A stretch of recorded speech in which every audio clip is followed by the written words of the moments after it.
بسم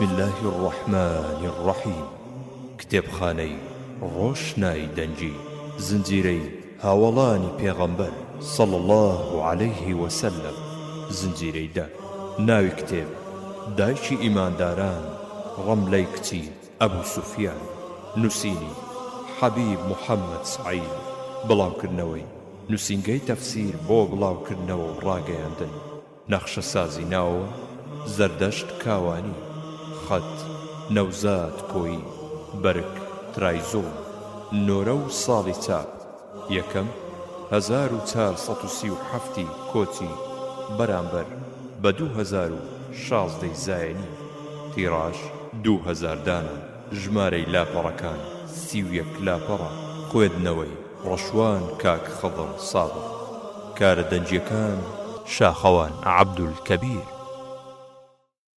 بسم الله الرحمن الرحیم ئازیزەکانم ئەی هاوڵە شیرینەکانی پێغەمبەری خودا صلى الله عليه وسلم چاک لام ڕوونە تەنها مسڵمانەکان بەدڵ و بەجیان ئێوەی بەڕێزیان خۆش دەوێت چونکە ڕەفتاری شیرن و کاری مەردانەتان شارەزان بەڵام نەفام و هەرزە خۆپەرست و خەڵەتا و مێشک بەنجکرا و بەکرێ گیراوی بێگانەی کافر هەر وەک شەمشەمە کوێرە توانای بینینی خۆری نییە ئەوانیش دڵیان تاقەت ناگرێ ژیانی ئێوەی قارەمان پێشکەش بە مسڵمانەکان بکرێت چونکە ئەزانن ئیتر نیازی گڵاویان نایەتە دی ئەم تەڕاکە بە کۆتا هات پێشکەش لاپەڕەشەش بسم الله الرحمن الرحیم پێشکەش بێت بەو ئیماندارانەی کە بەڕاستی و پاچی حەزیان لە خزمەتی ئیمانە و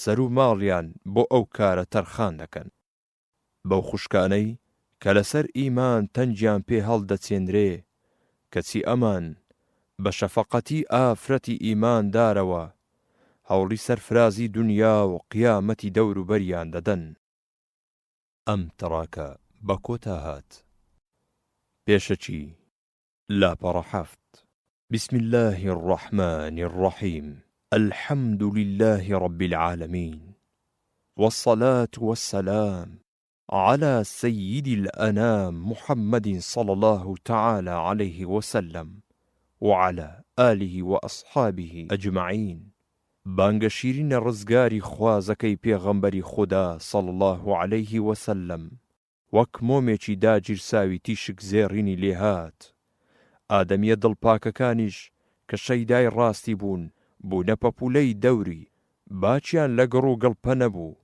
بێپەروا خۆیان نزیک دەخستەوە ئەوەی ڕاستی بێ مرۆڤی بەغیرەت دوور لە خودا ناژی لە سەرەتاوە دەستەیەکی ورە بەرز و دامەزرا و باوەڕیان هێنا و کەوتنە سەر ڕێی ڕاست چاویان بڕیە بەهەشت و بەخششەکانی لە ئەڵقەی ئەم جارەماندا بە پشتیوانی و کۆمەکی خودای گەورە پێما خۆشە کەمێ لە ژیانی پڕفەڕ و پیرۆزی یەکێ لە ئافرەتانی ئەو دەستە بەغیرەتە بخەینە بەردەستی ئازیزانی کورد زبان بە هیوای ئەوەی خودای گەورە بیکاتە کەفاڕەتی گوناه و تاوانە بەلێ شاوەکانمان و کەمێ دڵە ڕەشە تاوانبارەکەمان پاک بێتەوە و بە سۆز و بەزەی خودای گەورە سەرشۆڕی بازاڕی قیامەت نەبین سولەیمانی 11/12 1404 کۆچی بەرامبەر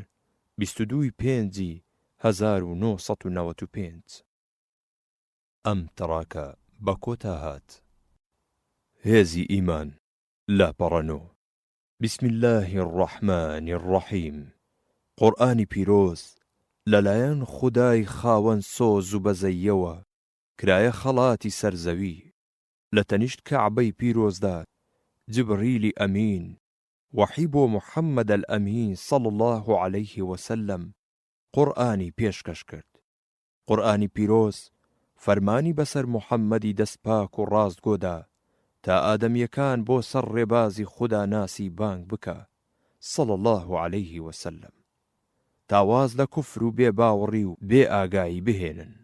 پێغەمبەری ئازیز صلى الله عليه وسلم بە چاکترین شێوە بانگی پیرۆزی گەیاند.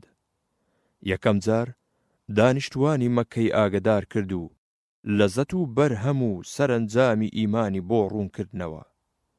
بۆیە ئەوانەی خوددا پێیدا بوون دەرگای دڵەکانیان خستە سەرپشت تا لە نووری ئیمان پڕ ببن. دڵەکان فێنک بوونەوە، بە نووری ئیمان گەشانەوە. لە بیری بتپەرستی و ڕزگاریان بوو، بۆ جیهانی معنەویات دایان لە شەقەی باڵ و بەرز هەڵفڕین. بەرەیەکی ئیمانی چاک ویست و کۆڵ لەدەر پێگەیشتن و کەوتنە شوێن ڕابەری ڕاستەقینە محەممەدی کوڕی عەبدوڵڵاه صلى الله عليه وسلم. ئەم بەرە ئیمانیە تایبەت نەبوو بە چینێکەوە، بەڵکو بریتی بوو لە پیا و ئافرەت، لە دەوڵەمەند و هەژار، لە بەندە و ئازاد. ئەبوو سوفیان یەکێ بوو لە سەردارە ناودارەکانی قوڕەیش. لە مەککەدا خاوەنی دەسەڵاتێکی زۆر بوو. هەرگیز بەبیری دا نەدەهات کەسێ لە دانیشتوانی مەککە بتوانی لە فەرمانی دەربچێ و بەبێ ئاگداری ئەو پەنجە بە ئاودا بکە. تا ئەو کاتەی گوێ ڕایەلی فەرمان بەرداری بەزم و باوی کۆمەڵێ شتێکی ئاسایی بوو. کەس بۆی نەبوو بەویستی خۆی و بێ پرسی کۆمەڵ بڕیار بدات. بەڵام بەهاتنی دینی تازە بە نووری قورئانی پیرۆز مێشکەکان لە بەزم و باوی کۆن ڕزگاریان بوو. ئیمانیان بە تاک و تەنیایی خوددا، پێغەمبەرێتی محەممەد المستەفا صلى الله عليه وسلم هێنا. ئیتر هیچ نرخێکیان بۆ بەزم و باو دا نەدەنا. ڕەملەش یەکێ بوو لەو نوێخوازە چاوکراوانەی کە خاوەنی ویژدانێکی زیندوو بوو. لاشی ئاشکرا بوو بتەکانی قوڕەیش جگە لە دەست بڕین و خەڵەتاندن و چاوبەستکردنی کۆمەڵ هیچیان تیا بەسەر نییە. بۆیە پشتی تێکردن و لەگەڵ عەبدوڵڵای کوڕی و جەحشی مێردیدا ڕویان کردە قورئان و کەوتنە شوێن پێغەمبەری خوددا صلى الله عليه وسلم. بەم هەنگاوەیان ڕای پیا و ماقوڵان درایە دواوە، بە تایبەتی پیاوێ وەک ئەبوو سوفیان کە زۆری بەلاوە گران بوو کچەکەی دینی با و باپیرانی پشتگوێ خست بێ و شوێن محەممەدی کوڕی عەبدوڵڵاه کەوتبێ صلى الله عليه وسلم. ئەبوو سوفیان بە وێنەی دایک و باوک و کەس و کاری تری مەککە بە هەموو هێزێکەوە کەوتە هەوڵدان و نەخشەکانیان بۆ پەشیمانکردنەوەی کچ و زاواکەی. هەوڵ و کۆشی ئەوانە بێسوود بوو، چونکە بەرەی تازە بەدەم زمان شوێن پێغەمبەری خوا نەکەوتوبوون، بەڵکو تیشی ئیمان شاڵاوی کردبووە سەر دڵەکانیان، بەجارێک داگیری کردبوون. دڵەکانیش تام و چێژی ئیمانیان چەشت بوو. کورتەکەی خۆشەویستی ڕاستەقینەیان دۆزی بۆ و ساتێ بێ ئەو نەئەژیان. بەرەی ئیماندار چاویان بڕی بۆ قیامەت و پەلەیان بوو دەستیان بە ناز و نیعمەتی بەهەشت بگا. ئیتر ئاوڕیان بەلای دونیا و بەرژەوەندیەکانیان نەدەدایەوە. مسڵمان بوونی ڕەملە خەم و خەفەتی شەو و ڕۆژی باوکی بوو. لە ڕووی نەدەهات لە بەردەم قوڕەیشدا سەربەرز بکاتەوە. دوای ئەوەی بێدەسەڵاتی بەسەر کچەکەیدا بۆ هەمووان دەرکەوت. قوڕەیش بۆیان دەرکەوت دڵی ئەبوو سوفیان لە کچەکەی ڕەنجاوە، وەک جاران خۆشی ناوێ. بۆیە ئەمەیان بە هەڵزانی و دەستیاندایە ئازاردانی و خۆی و مێردەکەی. بە هەموو شێوەیەک تەنجیان پێ هەڵدەچنین. بەڕادەیەک ئەوەندە بێزار بوون توانیان نەما لە مەککەدا ژیان بەرنەسەر. پێغەمبەری خوددا صلى الله عليه وسلم بەدڵە پاکەیەوە زۆر خەمبار دەبوو کە مسڵمانەکانی لەژێر سزا و ئازاری و قوڕەیشدا دەدی و دەسەڵاتشی نەبوو سەرفرازیان بکات. بۆیە بیری لەوە کردەوە هەندێکیان کەنار بدا تا ماوەیەک پشوو بدەن. ئەوە بوو ماوەیدا هەر مسڵمانێ پێی باشە با بۆ حەبەشە کۆچ بکە.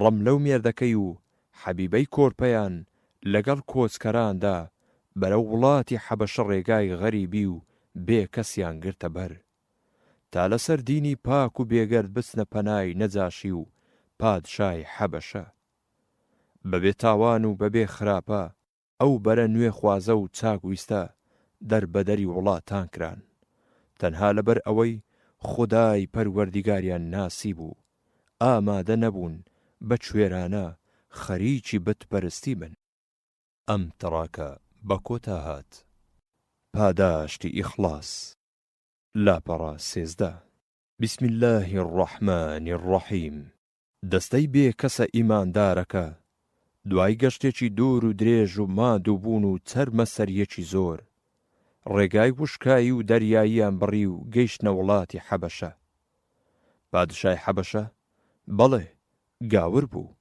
بەڵام پادشایەکی دیندار و لە خوا ترس بوو قەشە و زانای خواناسی لە دەوری خۆی جەم کردبوو وڵاتی لە داد و یەکسانی و هەرزانی پڕ کردبوو بەدڵ و بەجیان بەو پەڕی پاچیەوە شوێن حەزرەتی عیسا پێغەمبەر سەلامی خودای لێبێت کەوتبوو زۆر دوور بوو لەو گاوریەتەی سەدەکانی ناوەڕاست هەتا ئێستاش کە لە وڵاتی ڕۆم و ئەوروپا بەدەست بەدڕەوشتی و ستەم و جەورەوە گیرۆدە بووبوون چونکە قەشەکانی وڵاتی ڕۆم و یۆنان مەسیحیەتیان تێکەڵ بە بتپەرستی و بەدڕەوشتی و شارستانی ڕۆم و یۆنان کردبوو ملەتیان دەرخواردی گورگە هارەی کار بەدەستەکاندا بوو بەڵام وڵاتی حەبەشە وەها نەبوو پادشا خۆی خواناز بوو و بە هیچ شێوەیەک حەزی لە زوڵم و ستەم نەبوو تا ئەوە بوو خودای گەورە لەسەر ئەو پاچەی خۆی پاداشتی دایەوە ئیماندارە کۆچکەرەکان گەیشتنە وڵاتی حەبەشە و بە ئاواتی خۆیان گەیشتن بەڵام ئەبوو سوفیانی کوڕی حەرب و سەردارە قوڕەیشیەکانی تر کە بیستیانەوە وا دەستەیەک لە ئیمانداران گەیشتونەتە وڵاتی حەبەشە و لەوێ بەسەربەستی خەریکی خوددا پەرستی خۆیان دەبن ئەمەیان زۆر پێ ناخۆش بوو ئەو کۆمەڵە ئیماندارە بێتاوانە لە ژێر سزا و ئازاری ئەوان دەرباز ببن بۆ ئەمە دوو پیاوی زانا و لێ هاتوویان نارد بۆ لای نەجاشی تا تێی بگەینن کە ئەمانە کۆمەڵێ نەزان و نەفامی خزمی خۆیانن لە دینی باو باپیرانیان پاشگەز بوونەتەوە و بێ ئەوەی بچنە سەر دینەکەی ئەویش بۆ خۆیان دینێکی تازەیان داهێناوە جا بۆ ئەوەی بە تەواوی لەبەر چاوی بکەون ئەوەشیان تێگەیاند کە ئەمانە لەبارەی حەزرەتی عیساوە سەلامی خوای لێبێت و مەریەمی دایکیەوە سەلامی خوای لێبێت شتی ناڕەوا دەڵێن دوای تێگەیاندنی بەو شێوەی کە خۆیان ویستیان داوایان لە پادشا کرد کە بیان داتەوە دەستیان تا بیان بنەوە بۆ لای خزم و کەس و کاریان پادشا پیاوێکی ژیر و دنیا دیدە بوو بۆیە بڕیاریدا تا چاوی پێیان نەکەوێ و پرسیاریان لێ نەکا نەیان نێرێتەوە ناردی بە دوایاندا ئەوانیش هاتنە دیوانی پادشا و هەواڵی دینی تازەیان لێپرسین پادشایان تێگەیاند کە زووتر لەو پەڕی نەفامی و نەزانی و ڕەوشت نزمی و سوچیدا ژیاون تا خودای گەورە لە نێو خۆیاندا پیاوێکی ڕەوشت بەرزی پشت و بنەچە بەرز و ناسراوی بۆ هەڵبژاردن و کردی بە پێغەمبەر و قورئانی پیرۆزی بەخەڵات بۆ نارد تا لەو سوچی و ڕیسواییە ڕزگاریان بکات و بیان خاتە سەر ڕاستە شەقامی خواناسی و فەرمانیان بەسەردا بدە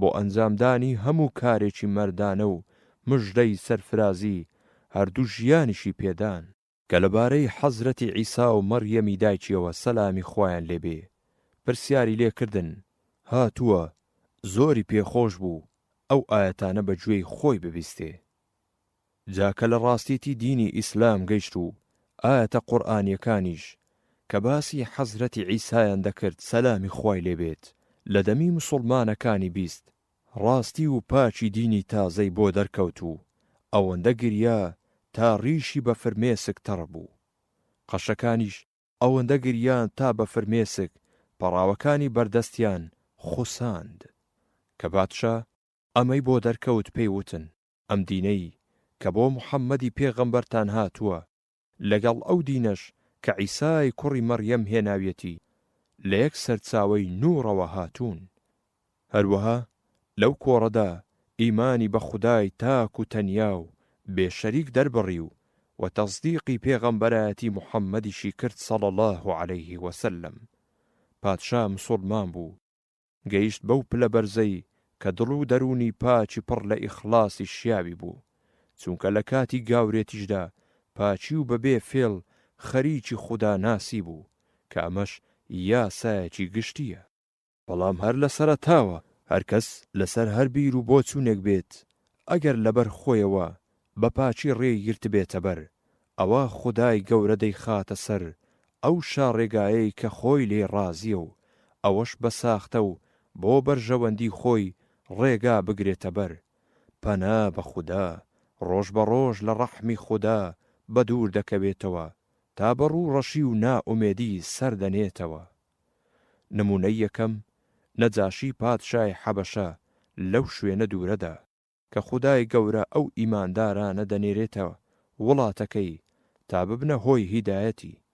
نمونەی دووهەمیش ئەبوو لەهەب کە هەرچەندە مامەی پێغەمبەری خوددا صلی الله عليه وسلم بوو، کەچی بەڕوو ڕەشی دنیا و قیامەتی سەری نایەوە.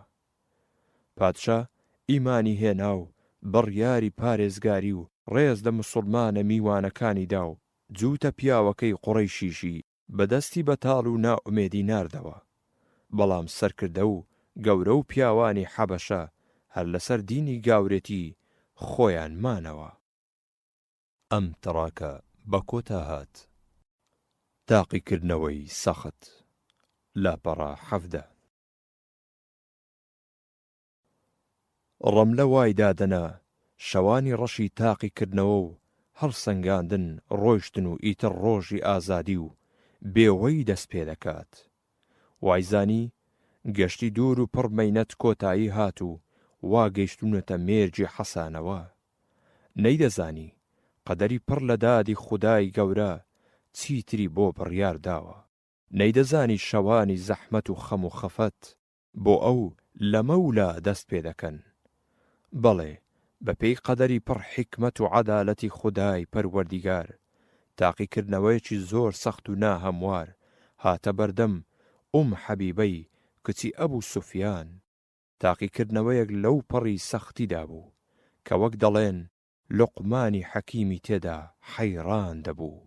خودای گەورە وەک ئەم تاقیکردنەوە سەختەی هێنایە بەردەم ئەم ئافرەتە ئیماندارە، وەهاش بە سۆز و بەزەیی و شەفەقەتی بەلێ شاوی خۆی ئیمانێکی وەهای پێبەخشی بوو کە بەرگەی لەوە سەختریش بگرێت.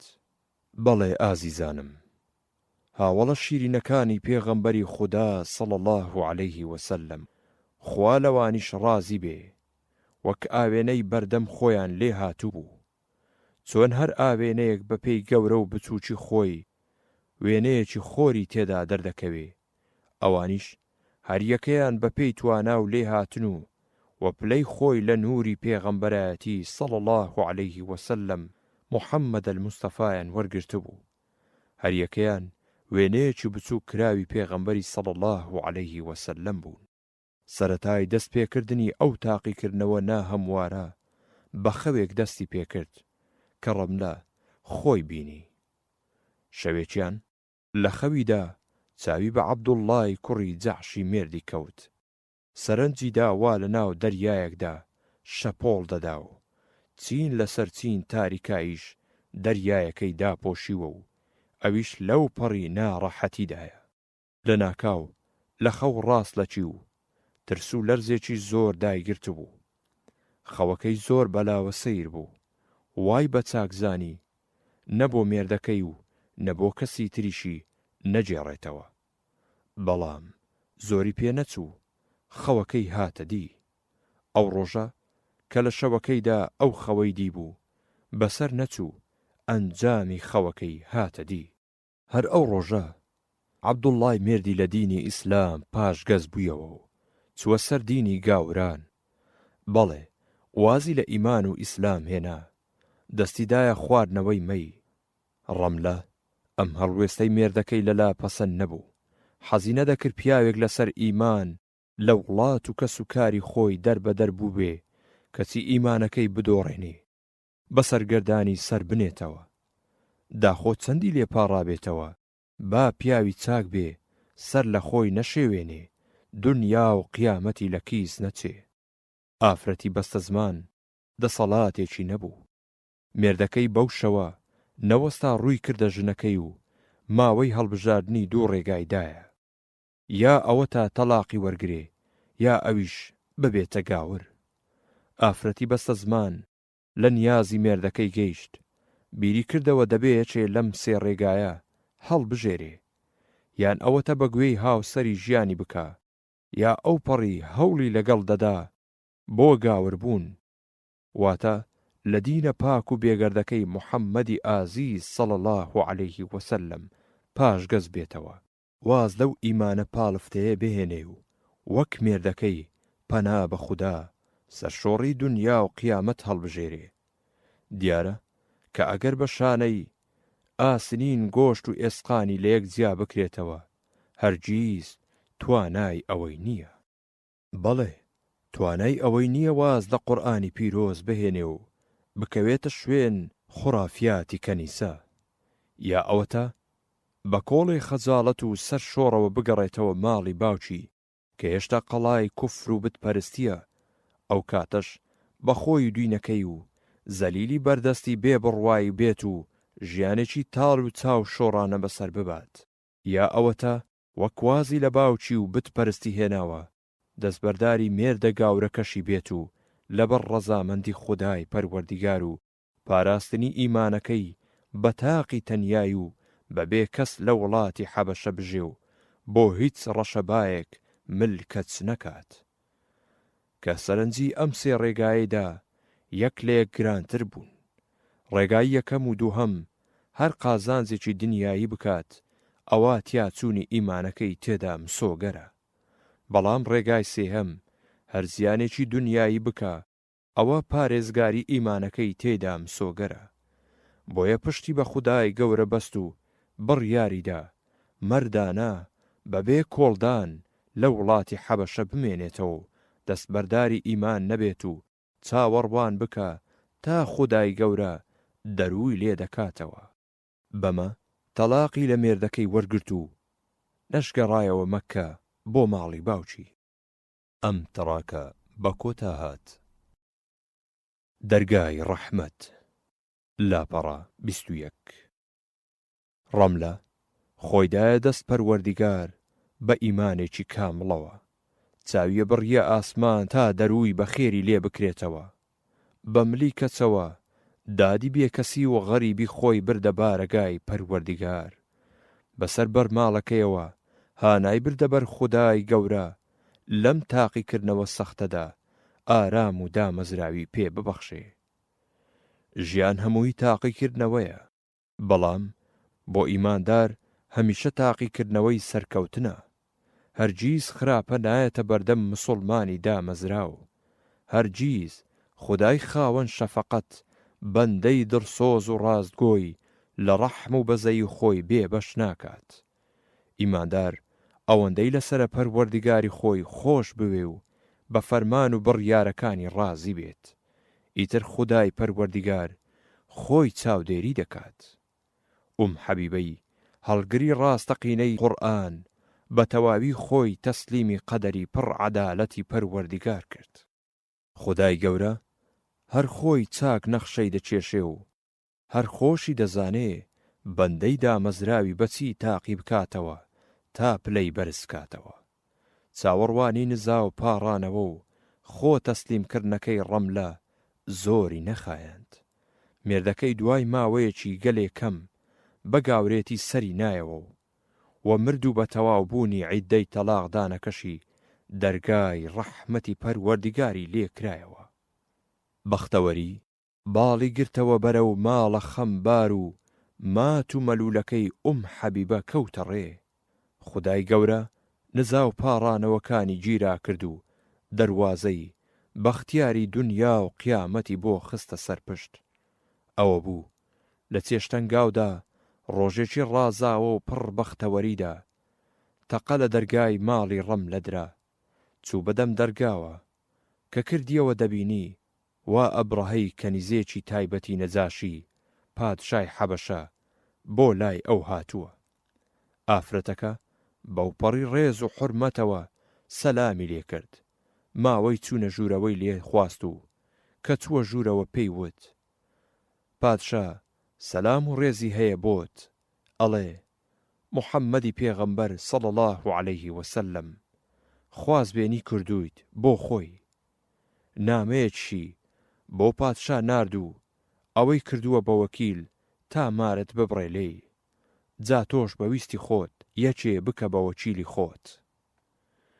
بەڵێ ئازیزانم، هەواڵی تەلاقدانی حەبیبە و بەگاوربوونی مێردەکەی کە دەگاتەوە مەدینە، پێغەمبەری ئازیزمان صلی الله عليه وسلم بە دڵە پاکە نورانیەکەیەوە ئەو پەڕی بەزەی بە حەبیبەدا دێتەوە کە لە غەریبیدا بەو شێوەیە لی قەوماوە. ئافرەتێک کچی سەرداری مەکە بێت و لە سەردینە بێگەردەکەی ئەو دەربەدەر بکرێت و لە سەرگەردانێتی و دەربەدەریشدا جارێکی تر سەرگەردان و ماڵ کاول بێتەوە، سەرزەوی لێتاری ببێ.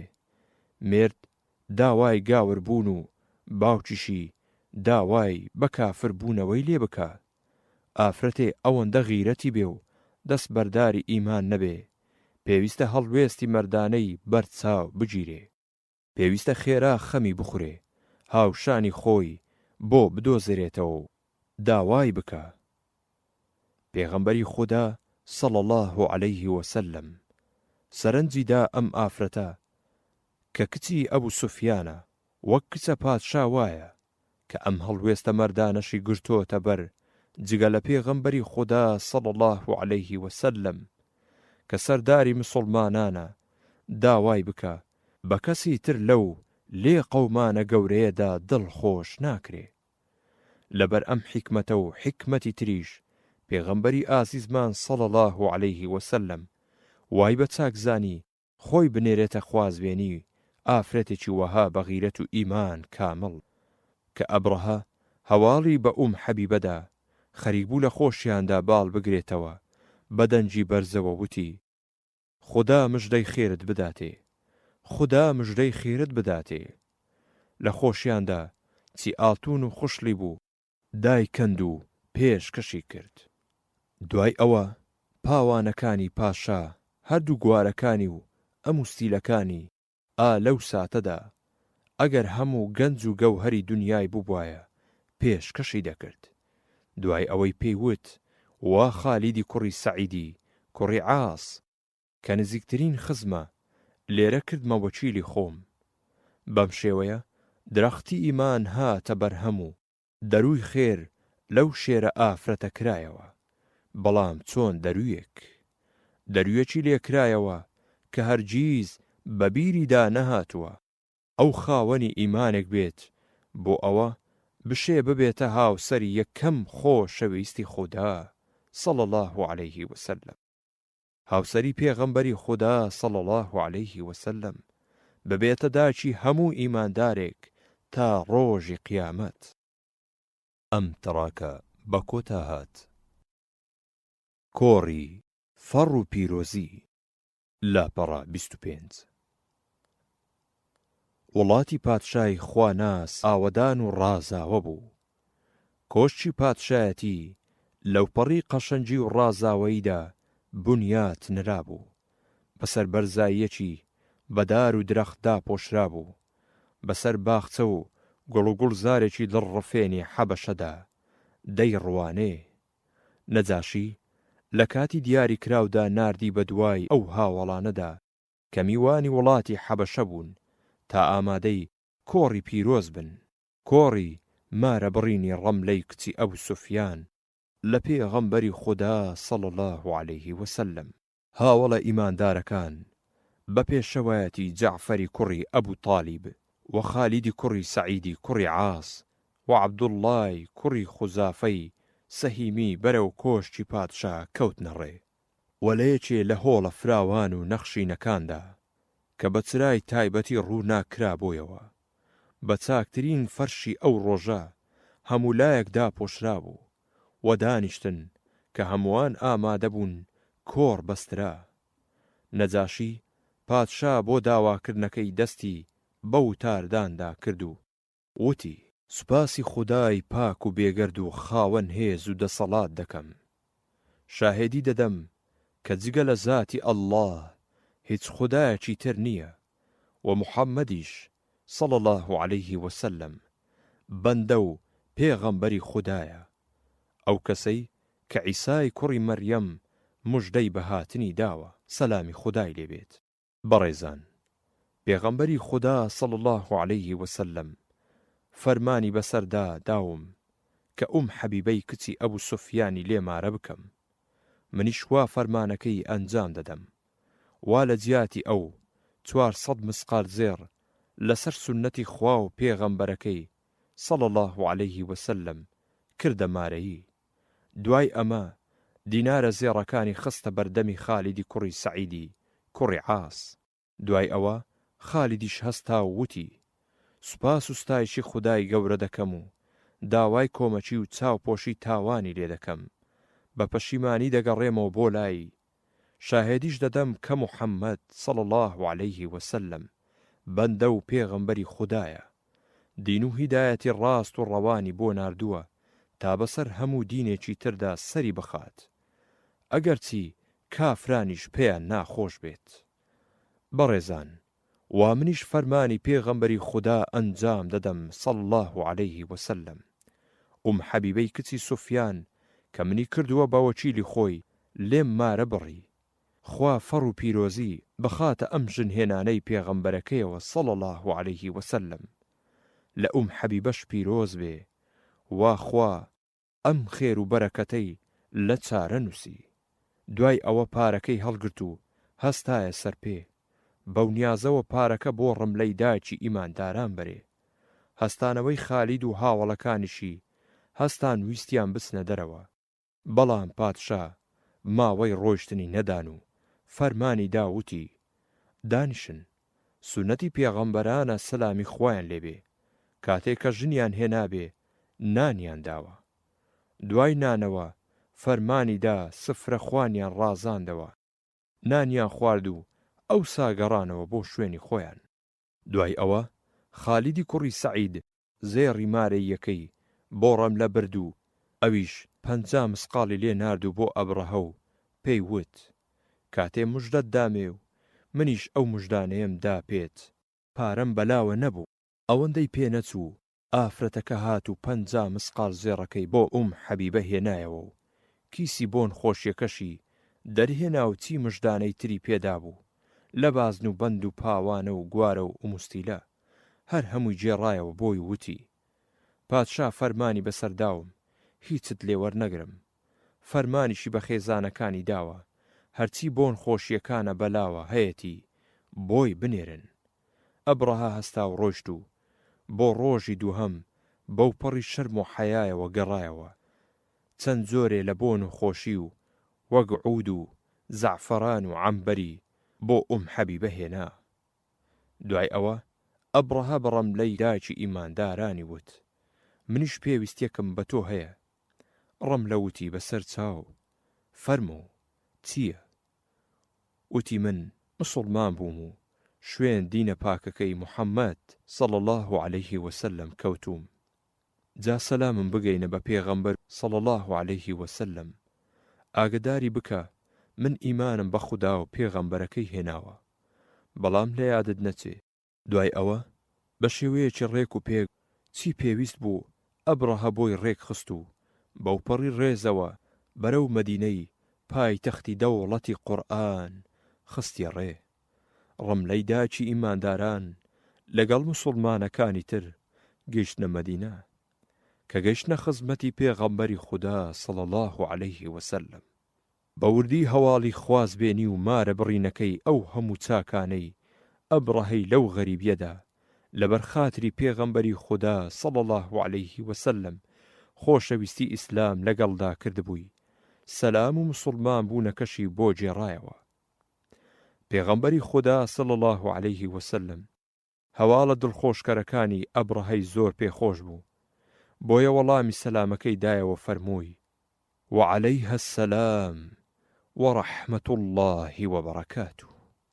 بەم شێوەیە خوای خاوەن سۆز و بەزەیی ڕەملەی لەو گیر و گرفتە نا هەموارە ڕزگار کردو لە پاداشتی ئەو یەقین و ئیمان دامەزراوەیە و وەفاداریەیدا بۆ دینی پاچی ئیسلام کردیە هاوسەری پێغەمبەری خودا دایکی هەموو ئیماندارانی سەر زەوی. ئەوە بوو دوای ماوەیە قوڕەیش پەیمانی حودەیبیەی شکاند و پێغەمبەریش صلی الله عليه وسلم بڕیاریدا چیتر هەڵە و هەرزەیی لە قوڕەیش قبوڵ نەکات. بۆ ئەمە دەستیدایە سوپا ئامادەی کردن بۆ پاکردنەوەی مەککەی پیرۆز لە بتەکانی سەردەمی نەفامی کە ئەبوو سوفیان ئەمەی بیست بەپەلە خۆی گەیاندە مەدینە و چوە خزمەتی پێغەمبەری خودا صلی الله عليه وسلم. عەرزی ئەوەی کرد بەشکوم درێژە بە بەند و بڕیارەکانی پەیمانەکە بدەن، بەڵام پێغەمبەری خودا صلی الله عليه وسلم ئەوەی لێ وەرنەگرت. ئەویش کە هەستا چوو بۆ ماڵی حەبیبەی کچی خوای لێ ڕازی بێ کە ئەبوو سوفیان چووە ژوورەوە ویستی لەسەر فەرشەکەی پێغەمبەری خودا صلی الله عليه وسلم دابنیشێ. خێرا دایکی ئیمانداران فەرشەکەی پێچایەوە نەیهێشت باوکی لەسەری دابنیشێ بەو نیازە شتێکی تری بۆ ڕابخات. باوکی سەری لەم کارێک کچەکەی سوڕما و نەیدەزانی ئایا ئەم حەیف بوو لەسەر ئەم فەرشەدا بنیشێ یان فەرشەکە بۆ ئەم حەیف بوو کە ئەوەی لێپرسی وەڵامی دایەوە ئەوە فەرشی پێغەمبەری خودایە صلی الله عليه وسلم و تۆش پیاوێکی مشتیک و پاک نیت بۆیە پێم خۆش نەبوو لەسەر فەرشی ئەودا بنیشیت. دیارە لێرەدا حەبیبە پێغەمبەری خودا صلی الله عليه وسلم وەک مێرد سەیر ناکات بەڵکو وەک پێغەمبەر سەیری دەکات. ئەجینا بۆ هەموو ئافرەتێکی وا جوانترە لە بەردەم باوکیدا ڕێزی باوکی زیاتر بگرێت لە هی مێردەکەی. ئەبوو سوفیان بۆی دەرکەوت کە کچەکەی ئیسلامی زۆر لە دڵدا چووە، بە تەواویش دینی قوڕەیشی لەبەر چاو کەوتووە. ئەوەندە ڕێز لە پێغەمبەری خوا دەگرێت صلی الله عليه وسلم. بۆیە وتی کچم دوای من تووشی سەرگەردانی بوویت. حەبیبەی داچی ئیمانداران دوای پێغەمبەری خودا صلی الله عليه وسلم تا ماوەیەک ژیە. ئەوە بوو لە سەرەمەرجیدا ناردی بە دوای حەزرەتی عائیشەدا سەلامی خودای لێبێت خوای لێ ڕازی بێت تا بەر لەوەی گەشتی قیامەتی دەست پێ بکات و بکەوێتە بازاڕی خوداوە سەرێکی لێ بدات. حەبیبە وتی وەک لە نێوان هەوێدا جار بەجار شت ڕوو دەدا و دەگونجێ لە نێوان ئێمەشدا ڕووی دابێ. جا خودای گەورە لە من و لە تۆش خۆش ببێ و بۆ هەر شتێ لە نێوانماندا ڕووی داوە. هەر کەسێ ئیماندار بێ بازاڕی قیامەتی زۆر بەلاوە سەختە، حەز ناکات بە کۆڵی قورسی گوناهەوە ئەو گەشتە دوور و درێژە بەو ڕێگا سەخت و پڕ مەترسیەدا بکات. بۆیە حەز دەکا کۆڵی گوناهەکانی سووکتر و توێشووی چاکەکانی قورستر ببن. عایشە وەڵامی دایەوە خودای گەورە لێت خۆش ببێ و لە هەر هەموو شتێک چاو پۆشید لێ بکە و گەردەنیشت ئازابێ. وتی دڵخۆشت کردم خودا دڵخۆشت بکە. دوای ئەوەی ناردی بە دوای سەلەمەی دایکی ئیمانداراندا ئەویش هەر هەمان شێوەی پێوت. لە کۆتاییدا داوا لە خودای پەروەردگار دەکەم کۆمەچی ئێمەش بکا و شۆڵەیەک لەو ئیمانە کامڵ و تەحقیقیەی هاوەڵانمان پێ ببەخشێ تا بە کۆمەچی خودا گەشتی زەمینیمان بەدا مەزراوەیی ژیانی قیامەتیشمان بەسەر بەرزی بەسەر بەرین. آمين. وآخر دعوانا أن الحمد لله رب العالمين والصلاة والسلام على رسول الأمين. سليماني 15/12/1404 کۆچی بەرامبەر 26/5/1994 زاینی. ئەم کتێبە بە کۆتا هات.